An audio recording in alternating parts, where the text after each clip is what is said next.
Guys, I'm Jasmine. Welcome back to my channel, Tech Gal Diaries. So today I'm going to be telling you more about my application and interview process with Teach for America. So as you guys know, since I've moved back to Canada, I've been thinking about what I want to do for my next career steps.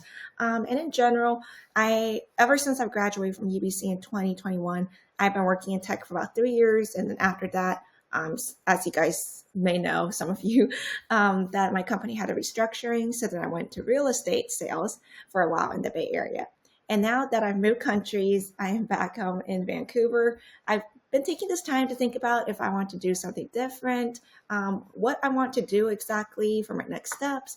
And I do want to do something that still is somewhat related to technology. That's one thing that I missed. I know that I want to work with people more as well. But, after knowing how to code, I really enjoy working with software and technology. And I did do a dual degree in business and computer science from UBC. So I want to use as much as the skills I learned as possible. So I've been considering going to, you know, this program to become a computer science teacher. I have some friends that are teachers and they enjoy it. And then the cool thing about Teach for America, if you don't know this organization already, is that they don't really expect people to come in with a lot of teaching experience already. It's for people who are maybe transitioning to a new career or just graduated. And it's a 2-year commitment. People can't stay longer if they want to.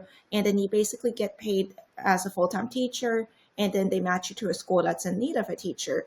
And they don't expect you to have a bachelor's in education or any of the certifications already. They kind of guide you through all of that. So yeah, that's kind of why I'm applying this program, a little bit about that. This is one of the career paths that I'm considering. So I thought I might as well share this journey with you guys, and maybe it will be helpful for you guys too if you guys are also considering going into teaching. So this is kind of their website for the application process. And there's just a few main requirements for eligibility. You have to have a bachelor's degree with a GPA above 2.5, which isn't too stringent, I feel like. And then you have to be a US citizen or a permanent resident. Somebody on like a temporary visa, unfortunately, would not be eligible for this program. But you could also check with them if you have more specific, situations. And then these are just their deadlines. You have to check every year. Sometimes dates can change a bit, but every year they have quite a few rounds. So I would just apply if you see this apply now button is still available. And then what I did is I basically had to create an account and then do their online application first. So there were some written words, short answer questions, your documents like your transcripts, and then talk about leadership experience, things like that. So a bunch of like basic paperwork, your personal statements, things like that, your resume. And then once you submit that, then you basically will share your information with them. And then a recruiter will reach out to you, give you some more information. And once it gets closer to interview times, that's when more information will come in. And then once you log into your portal, you will see something like this. So once you complete this application portion, then this part will be the second step where you add your recommenders and you sign up for an interview slot and you put your educational history, which is a bit annoying. It's not automated. So even if you submit your PDF transcript, you have to add all your courses one by one so that they can match you best to what kind of teaching subject they think you're the most suitable for. So that was a little bit, annoying, but it is what it is. And then the main two things that I wanted to talk about was the sample teaching lesson and the case activity. So those are the main two things that will be in the interview section. And then what happens is that you need to prepare something that you will teach them. So a 5-minute sample lesson, and then you're going to choose a grade level, a subject area, and an objective. And you also are doing a case activity. So every year, I think it might change a bit, but they give you a data set and then you share a proposal and then you present it in a way that you're the most comfortable with, whether it's a PowerPoint presentation or you're just talking about it. And then the interviewer will ask you a few questions afterwards just to see your reasoning and thinking process, things like that. So nothing too bad. The interview was a little bit over an hour, I think, or around an hour, I would say.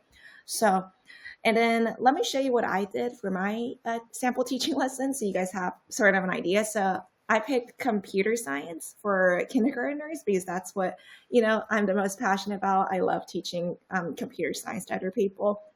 And that would be my main teaching subject if I were to get admitted to the program. So I thought I might as well, you know, center my sample lesson around something that I would be interested in teaching. So then basically I kind of had notes for myself that this would be a kindergarten lesson and I was teaching computer science and these are the learning objectives that I wanted them to know by the end of the lesson.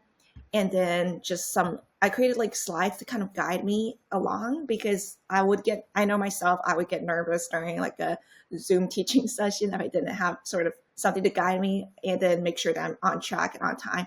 I would also time myself because 5 minutes goes by really fast. So I would just make sure that's a pretty concise lesson. So, just basic little things that I made up so that it kind of guided me. And I use these worksheets to kind of demonstrate my lesson. So then these are, I was teaching them about algorithms. So then these are some of the sample worksheets. I obviously did not have time to go through each example, so I just picked a few to go through. And then these were kind of the things that it would eventually get to. But in a 5 minute lesson, probably just pick, the first activity.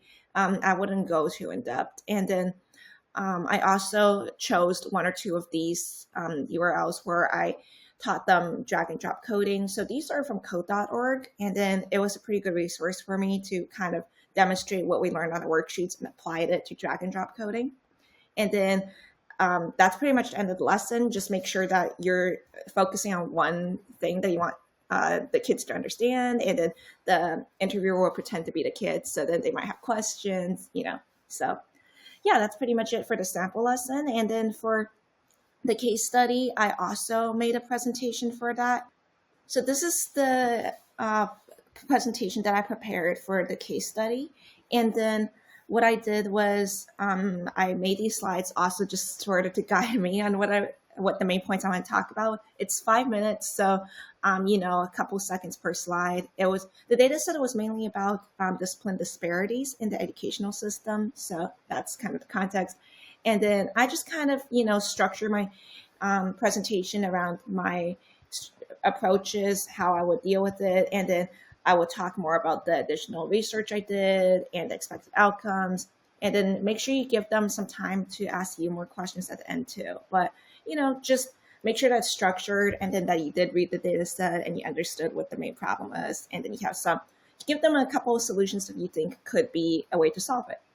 But that's pretty much it. And then, I think that most of the other questions are pretty straightforward. It's more behavioral questions like, how do you deal with situations where you work in a group and you didn't get along with somebody? So, just prepare for questions like that. So here's a bunch of the locations. And as you can see, they have locations everywhere. Like they even have places in Hawaii. They have places, all over the US. And then they even give you like an idea of, the more specific information about that area or whatever. So you can look into that and then just, do your research.